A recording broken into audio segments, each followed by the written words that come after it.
Good morning students. सभी लोग फटाफट से लाइव बने। ठीक है, तो आज का जो टॉपिक है स्टूडेंट आप लोगों का वोल्टेज रेगुलेटर पर बेस्ड क्वेश्चंस को हम लोग कर रहे हैं। कुछ क्वेश्चंस को हमने पहले भी देखा था इस टॉपिक पर बेस्ड। इसी सीरीज में अब आगे के क्वेश्चंस को स्टार्ट करते हैं। पहला क्वेश्चन आपकी स्क्रीन पर है, multi vibrators can be use to produce which type of signal. ठीक है, कि जनरल मल्टी वाइब्रेटर की अगर मैं बात करता हूँ स्टूडेंट कि मल्टी वाइब्रेटर किस प्रकार के सिग्नल्स को जनरेट करने का काम करता है, जरा फटाफट से आंसर दें।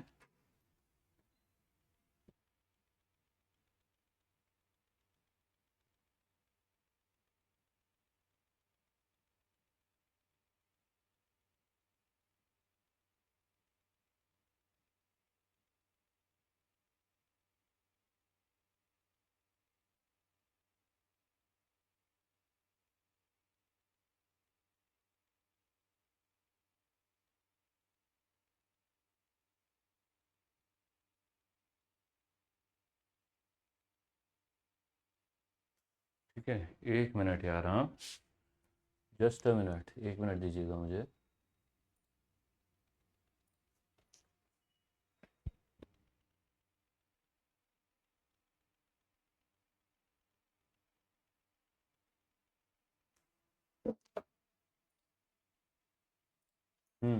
देखिएगा क्वेश्चन क्या कह रहा है स्टूडेंट। इस क्वेश्चन को अगर हम लेकर भी चलते हैं, इस क्वेश्चन को अगर हम देखते भी हैं, फिर क्वेश्चन आप लोगों का रिपीट हुआ है, इसलिए मैं चेक कर रहा था इसे। सही है, देखिएगा तो क्वेश्चन पहले भी कराया हुआ है। जनरल मल्टी वाइब्रेटर की अगर हम बात करते हैं तो किस टाइप के सिग्नल को हमने कहा था, पूरी डिटेलिंग इसके लास्ट सेशन में बताई हुई है। ऑप्शन ए हमारा राइट आंसर आ जाएगा। चलिए अगले क्वेश्चन पर आ जाइए। अब क्वेश्चन को ध्यान से देखिएगा। Which of the following factors affects the output of a voltage regulator? निम्न में से वो कौन से फैक्टर्स हैं जो एक वोल्टेज रेगुलेटर के आउटपुट को अफेक्ट करते हैं।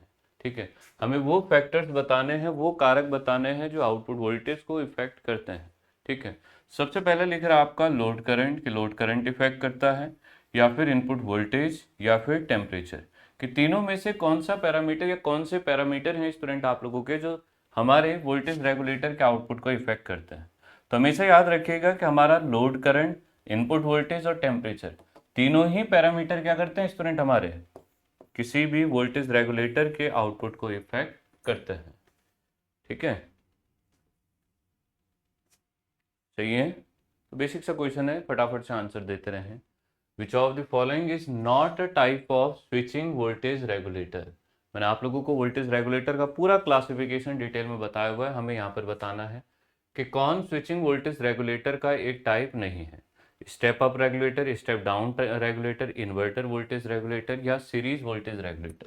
तो सीरीज वोल्टेज रेगुलेटर की अगर हम बात करते हैं तो ये एक तरह का क्या होता है स्टूडेंट, आपका लीनियर वोल्टेज रेगुलेटर होता है। ठीक है, ये आपका स्विचिंग वोल्टेज रेगुलेटर नहीं होता है। बाकी इन तीनों की अगर मैं बात करता हूँ स्टूडेंट, चाहे वो आप लोगों का स्टेप अप है, स्टेप डाउन है, या फिर इन्वर्टर वोल्टेज रेगुलेटर है, ये तीनों कैसे होते हैं स्टूडेंट, आपके स्विचिंग वोल्टेज रेगुलेटर्स होते हैं। ठीक है, वहीं अगर मैं बात करता हूँ यहाँ पर सीरीज वोल्टेज रेगुलेटर की, तो ये एक लीनियर वोल्टेज रेगुलेटर की कैटेगरी में आता है, कि this is linear voltage regulator. ये क्या होता है स्टूडेंट, हमारा लीनियर वोल्टेज रेगुलेटर होता है। ठीक है, चलिए अगला क्वेश्चन देखिएगा।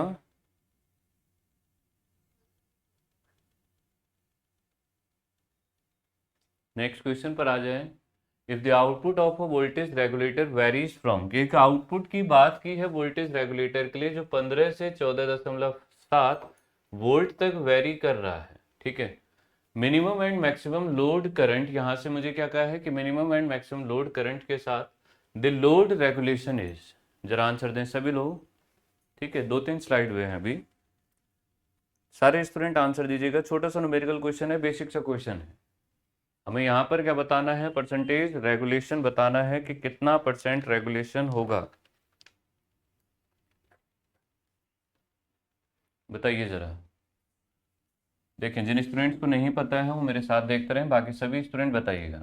यहाँ से हमने क्या कहा स्टूडेंट, आपका परसेंटेज वोल्टेज रेगुलेशन की अगर मैं बात करता हूँ तो ये बात आती है no load voltage minus full load voltage और divided by full load voltage और मल्टीप्लाइड बाई 100%।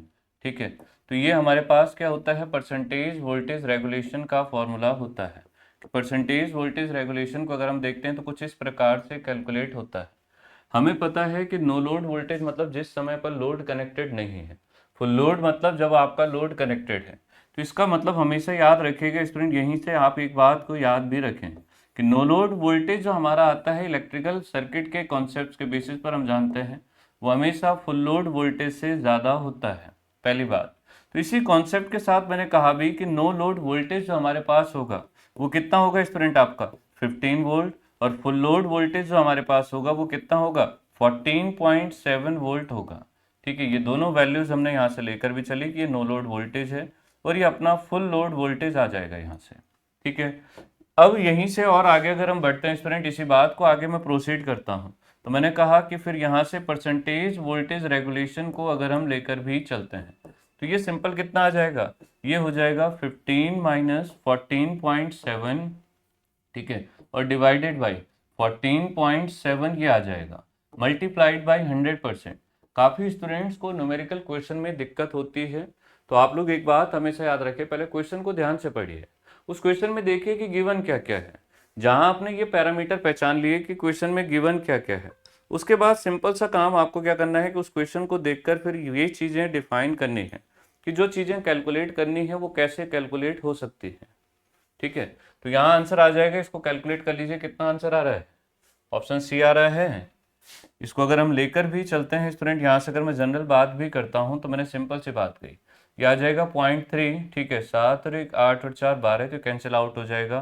तो परसेंटेज वोल्टेज रेगुलेशन जो आना है स्टूडेंट आप लोगों का, वो लगभग हमारा कितना आना है, 2% आना है।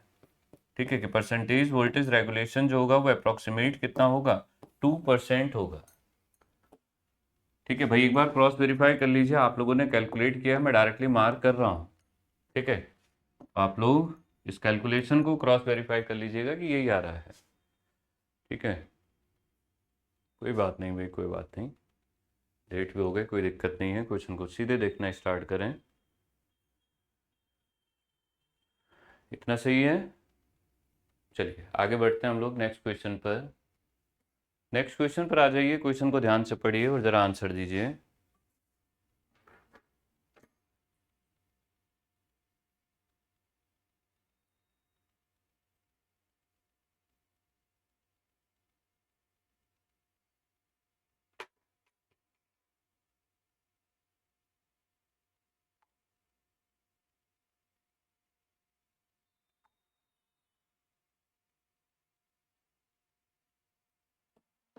हो गया, ऑप्शन बी देखो, a capacitor may be needed in a discrete voltage regulator to prevent.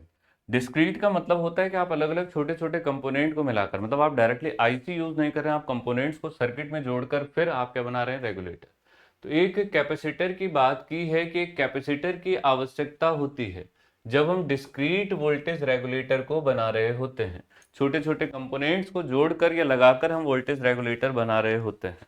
ठीक है, वो किस चीज से बचने के लिए, यहाँ प्रॉपर लिखा हुआ है टू प्रिवेंट, कि किस चीज से बचने के लिए हम ये करते हैं, नेगेटिव फीडबैक से बचने के लिए, या फिर एक्सेस लोड करंट से बचने के लिए, या फिर ऑसिलेशन से, या करंट सेंसिंग से। आप लोग जानते हैं कि अगर मैं कैपेसिटर की बात करूं, कैपेसिटर को अगर मैं लेकर भी चलता हूं तो कैपेसिटिव इम्पिडेंस की अगर मैं बात करूं तो X C is equal to क्या होता है आपका 1/2 इंटू पाई इंटू 1 मिनट। ठीक है, यहाँ से अगर मैं लेकर भी चलता हूँ तो ये सिंपल कैसा आ जाता है आप लोगों का, X C is equal to, ठीक है, 1/ओमेगा इंटू क्या होता है आप लोगों का, सी होता है। ठीक है, ये कैपेसिटिव क्या होता है आपका, इम्पिडेंस या कैपेसिटिव रिएक्टेंस होता है। तो इस हिसाब से अगर आप देखेंगे स्टूडेंट ये कैसा आ जाता है, 2πf इंटू सी। अब आप यहाँ से देख भी सकते हैं स्टूडेंट कि अगर मैं लेकर भी चलूँ तो कुल मिलाकर क्या आ जाएगा, सी इनवर्सली प्रोपोर्शनल आ जाएगा फ्रीक्वेंसी के। तो इट मीन्स आप कैपेसिटेंस से वेरी कर सकते हैं फ्रीक्वेंसी को, या फ्रीक्वेंसी से कंट्रोल कर सकते हैं कैपेसिटर को। तो यहाँ से आंसर क्या आ जाएगा आपका, ऑसिलेशंस से बचने के लिए, फ्लक्चुएशन से बचने के लिए क्या किया जाता है, कैपेसिटर को लगाया जाता है।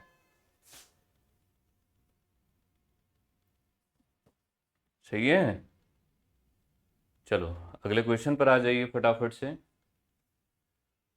नेक्स्ट क्वेश्चन को पढ़िएगा ध्यान से। वोल्टेज रेगुलेटर 7918 एंड 7806, दो वोल्टेज रेगुलेटर की बात की है और दोनों के लिए कहा है use to produce.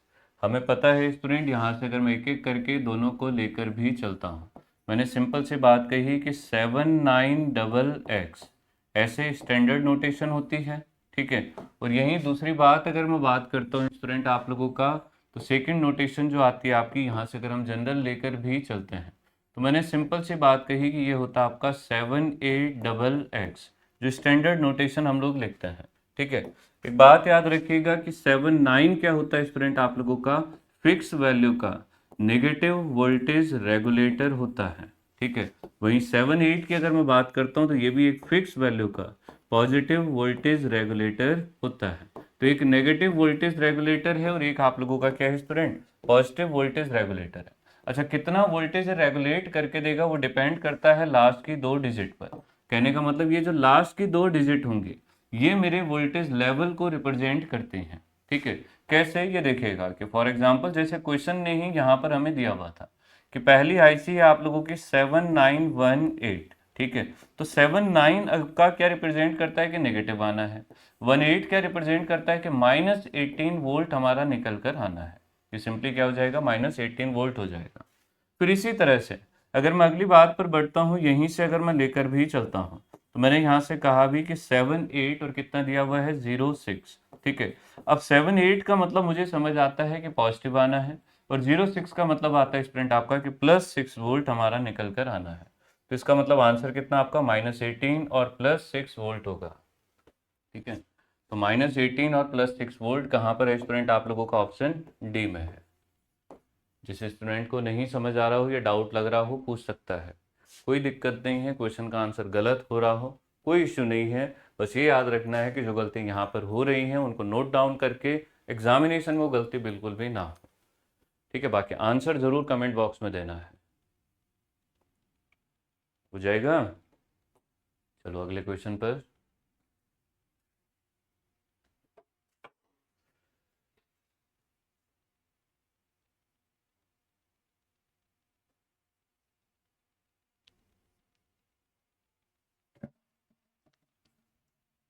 Next question को पढ़ें और आंसर दें जरा। In voltage regulator current range can be improved by, ठीक है, कि एक वोल्टेज रेगुलेटर में करंट रेंज को कैसे बढ़ाया जा सकता है। Option B, option C, very good. देखें, मुझे क्वेश्चन ने क्या कहा स्टूडेंट आपका कि एक वोल्टेज रेगुलेटर की बात की है और उस वोल्टेज रेगुलेटर में करंट की रेंज को क्या करना है, इम्प्रूव करना है। इसको कैसे इम्प्रूव किया जा सकता है, कनेक्टिंग पोटेंशियोमीटर। पोटेंशियोमीटर का तो यहाँ पर कोई मतलब ही नहीं है, ठीक है। फिर आ जाएगा increasing reference voltage, reference voltage को बढ़ा दें, ठीक है। तो उससे हमारी करंट की रेंज पर कोई इफेक्ट नहीं आएगा वोल्टेज रेगुलेटर में, ठीक है, क्योंकि रेगुलेटर है फिक्स वोल्टेज होगा। कन्वर्टिंग पोटेंशियोमीटर, फिर से पोटेंशियोमीटर की बात आई है। फिर बात आई है converting transistor by Darlington pair. क्यों, क्योंकि डार्लिंगटन पेयर के लिए आप लोगों को एक बात अच्छे से पता होगी कि करंट एम्पलीफिकेशन सबसे ज़्यादा इसमें होता है या करंट गेन सबसे ज़्यादा इसमें होता है। तो अगर मैं ट्रांजिस्टर की जगह, या आप कह सकते हैं कि नॉर्मल ट्रांजिस्टर की जगह पर अगर मैं क्या यूज़ कर लूँ, डार्लिंगटन पेयर एम्पलीफायर का या डार्लिंगटन पेयर ट्रांजिस्टर का यूज़ कर लूँ, तो हमारी ऑटोमेटिकली क्या हो जाएगी स्टूडेंट, करंट रेंज बढ़ जाएगी, ठीक है। तो ऑप्शन डी हमारा क्या आना है, राइट आंसर आना है।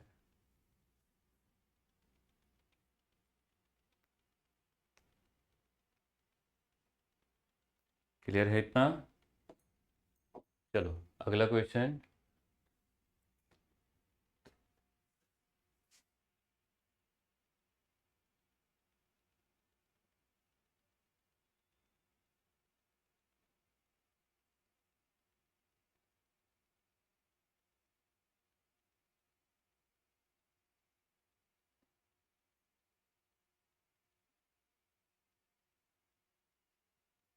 देखिएगा, व्हाट वोल्टेज रेगुलेशन, कितना वोल्टेज रेगुलेशन होगा डज, ठीक है, an ideal regulated power supply.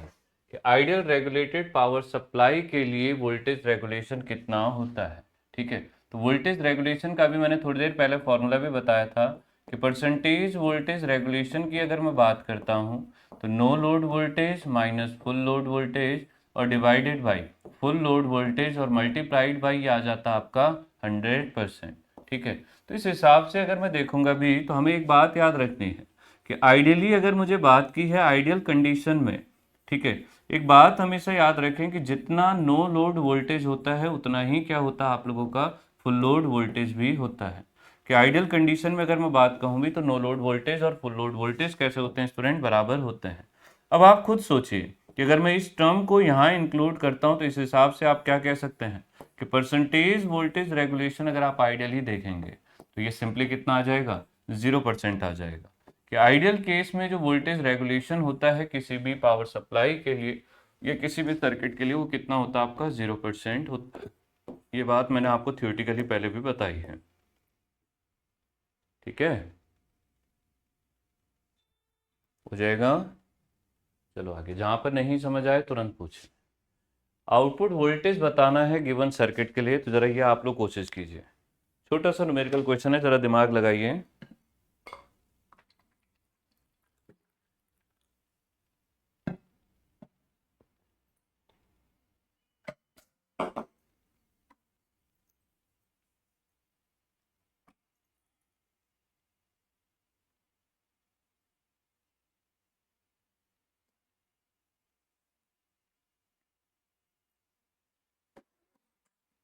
भाई सभी लोग कोशिश जरूर करें।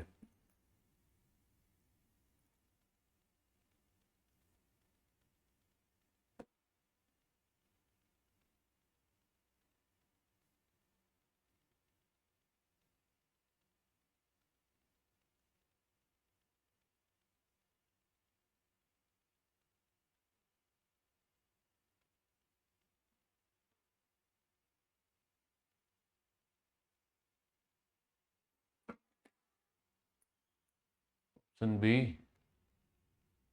सभी का आ रहा है, देखिएगा। Find the output voltage of the given regulator circuit. यहाँ पर आप देख सकते हैं वैल्यूज दिख रही हैं प्रॉपर। देखो जिसको विजुअल नहीं हो रही हूँ मैं प्रॉपर लिख कर भी दिखा दे रहा हूँ। ये आपका 9 वोल्ट था, सही है, ऊपर पॉजिटिव टर्मिनल है नीचे नेगेटिव टर्मिनल। ये था हमारा 500 ओम, ये ऐसे 500 ओम लिखा हुआ है। ठीक है, यहाँ भी अगर आप देखोगे तो ये भी हमारा कितना है, ऐसे 500 ओम लिखा हुआ है। ठीक है, फिर यहाँ देखोगे तो ये हमारे पास जीनर डायोड का वोल्टेज VZ दिया हुआ है 5 वोल्ट। ठीक है, यहाँ ये लिखा हुआ है V0 आउटपुट वोल्टेज और ये जीनर डायोड है। तो जिसको नहीं विजिबल हो रहा हो अभी भी दिखने लग गया होगा। अब देखो स्टूडेंट्स, हमें सबसे पहले इस टाइप के क्वेश्चन में ये बात फाइंड आउट करनी है कि जो हमारा जीनर डायोड लगा हुआ है वो किस रीजन में है। ठीक है, किस रीजन कहने का मतलब आपका नॉर्मल फॉरवर्ड बायस में काम कर रहा है, ये नॉर्मल रिवर्स बायस में काम कर रहे हैं या फिर ब्रेक डाउन रीजन में। वो सारी की सारी बातें टोटली डिपेंड करती हैं इस नोड के वोल्टेज पर। माना मैंने ये कहा ये वोल्टेज Vx है। ठीक है, अब अगर मुझे किसी नोड पर वोल्टेज को कैलकुलेट करना है तो सबसे पहले सर्किट को क्या करता हूँ, ओपन सर्किट करता हूँ। ठीक है, मतलब उस नोड को ओपन सर्किट करते हैं। तो यहाँ से ये 9 वोल्ट की बैटरी चल रही है। ठीक है, फिर आप यहाँ से देखेंगे ये एक रेजिस्टेंस था, फिर ये एक रेजिस्टेंस और है। ठीक है, यहाँ से अगर मैं देखूँ भी ये ऐसे है।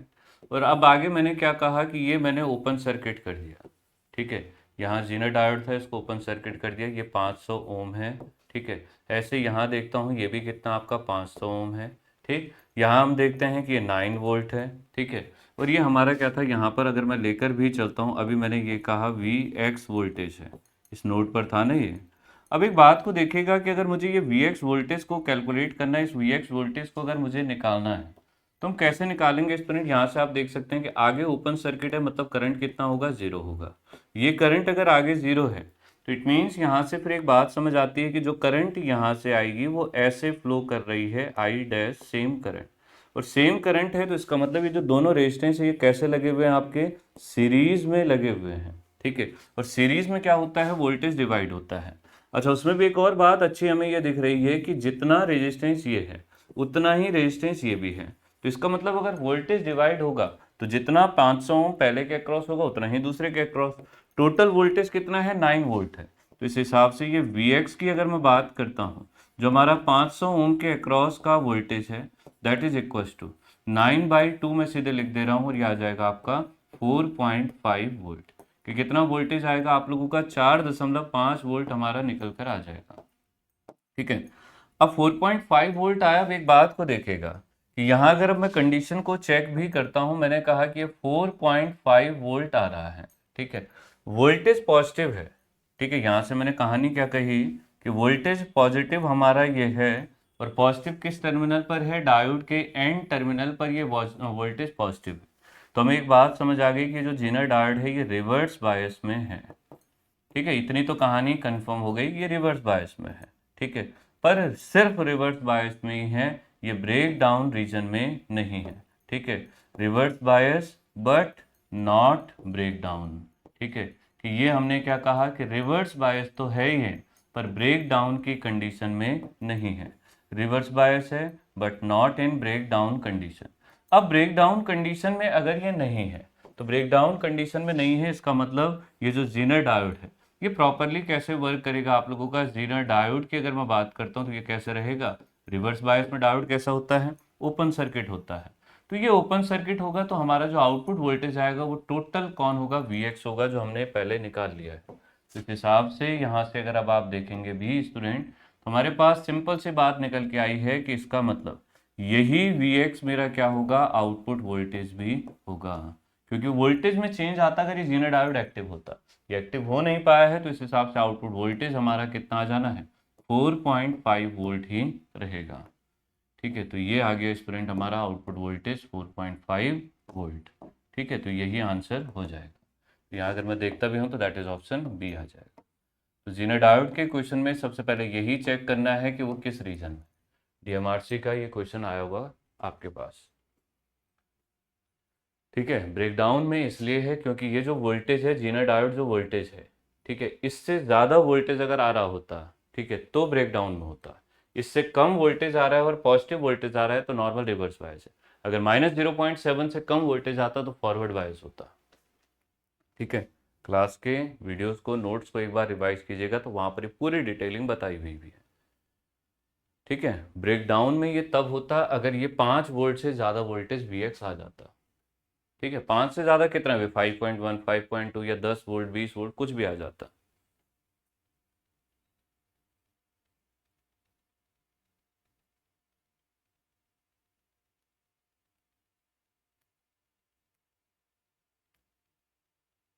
क्लियर है? चलिए नेक्स्ट क्वेश्चन पर आ जाइए ज़रा।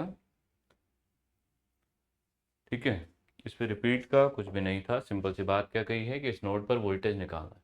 बेसिक इलेक्ट्रिकल पढ़ी होगी कि किसी भी नोड पर वोल्टेज निकालना है तो उस लोड को क्या करते हैं, ओपन सर्किट करते हैं। भाई थ्रेशोल्ड, वो क्या कहते हैं, थेवेनिन इक्विवेलेंट वोल्टेज निकालते हैं ना, तो लोड को क्या करते हैं, ओपन करते हैं। इसको ओपन किया तो Vx निकाला। Vx निकालने के बाद पता चला कि ये 4.5 आया है, जो कि हमारे Vz से कम है। तो जेनर डायोड वोल्टेज से कम है, इसका मतलब नॉर्मल रिवर्स है। नॉर्मल रिवर्स है मतलब ये ओपन सर्किट है, ये ओपन सर्किट है मतलब यही वोल्टेज मेरा कहाँ है, फिर आउटपुट पर है। चलिए, identify the above type of voltage regulator name. ओहो, सर्किट लगाना भूल गया शायद मैं, नहीं, सर्किट रह गया यहाँ पर।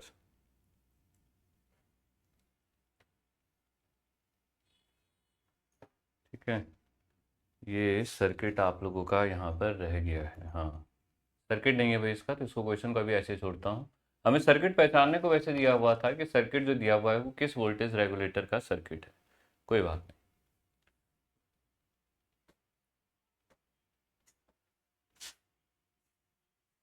चलिए,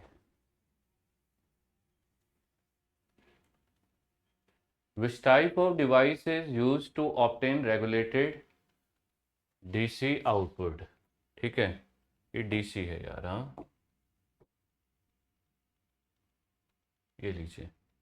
चलिए बता, जरा बताइए भाई फटाफट से, क्वेश्चन क्या कह रहा है आपसे। क्वेश्चन लिख रहा है हमारा कि कौन सी डिवाइस है, हमें वो डिवाइस बतानी है that is used to obtain regulated DC output, जिसका प्रयोग रेगुलेटेड डीसी आउटपुट को प्राप्त करने के लिए किया जाता है। वो कौन सी डिवाइस है? तो इसमें अगर हम बात भी करेंगे, हमने पहले भी इस पर बेस कुछ क्वेश्चंस को किया है। ये डिवाइस होती है स्टूडेंट आप लोगों की स्विच्ड मोड पावर सप्लाई। किसका फुल फॉर्म है ये? SMPS का फुल फॉर्म होता है। SMPS क्या होता है हमारा? स्विच मोड पावर सप्लाई होता है। ठीक है, तो ये आंसर आ जाएगा, दैट इज ऑप्शन ए हमारा राइट आंसर, करेक्ट आंसर हो जाएगा। ठीक है, चलो next question. Which type of number series is representing two adjustable IC regulator? ठीक है, कि कौन सा आईसी हमारा क्या है, या किस आईसी का प्रयोग हम एक एडजस्टेबल आईसी रेगुलेटर के रूप में करते हैं। देखें जरा,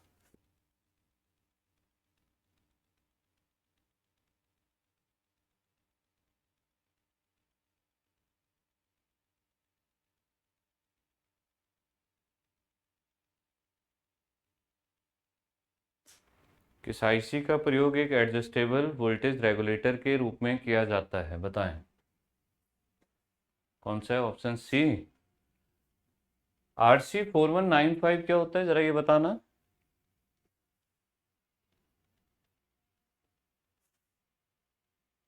ठीक है, फटाफट से बताना जरा, RC4194 क्या होता है?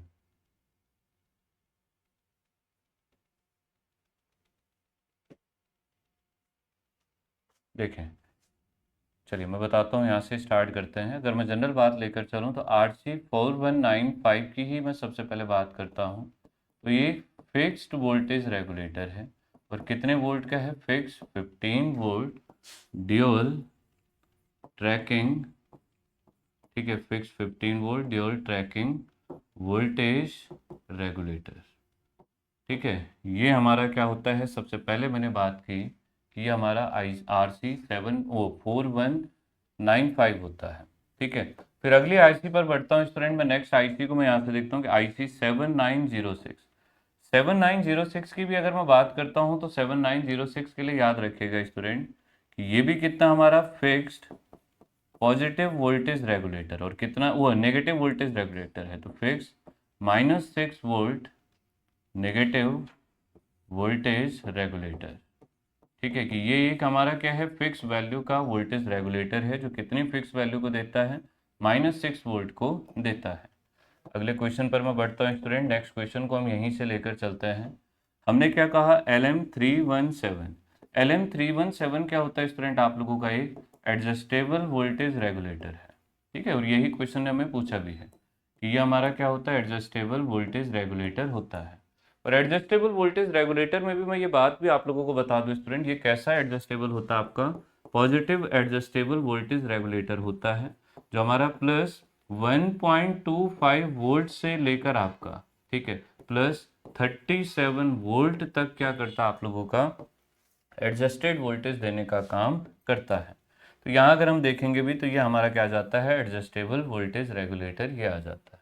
ठीक है, नेक्स्ट अगर मैं बात करता हूँ कि 7806 की, तो 7806 को अगर मैं देखूँ भी, 7806 को अगर हम यहाँ से लेकर भी चलते हैं, तो मैंने सिंपल सी बात क्या कही कि 7806 की अगर मैं जनरल बात भी करता हूँ, तो ये हमारा क्या स्टूडेंट? आपका ये एक फिक्स्ड पॉजिटिव वोल्टेज रेगुलेटर है।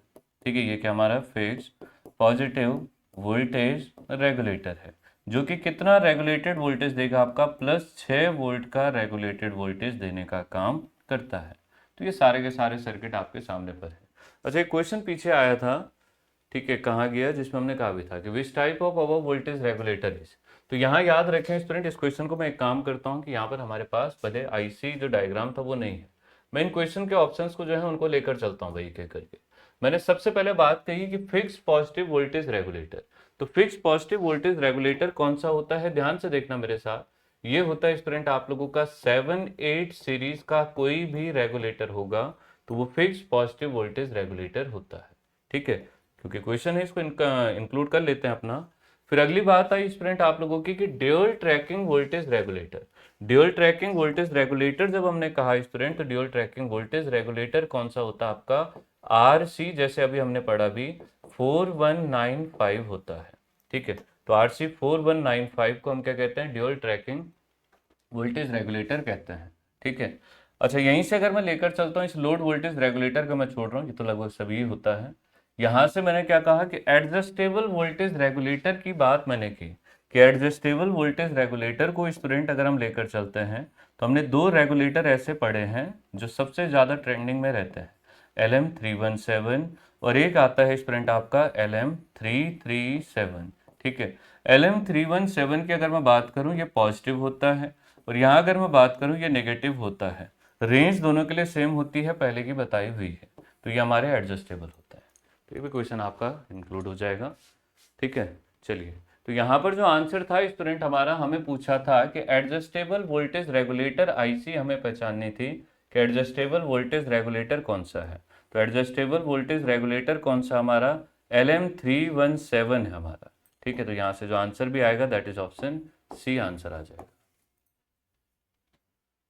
तो एक एक चीज को इसी तरह से ध्यान से पढ़ते हुए चले, एक एक क्वेश्चन को इसी तरह से ध्यान से लेकर चलिए, जहां पर नहीं समझ आए आप लोग पूछ सकते हैं। ठीक है, तो ये थे स्टूडेंट सबसे पहले स्टार्टिंग के आपके कुछ बेसिक क्वेश्चंस अभी वोल्टेज रेगुलेटर के।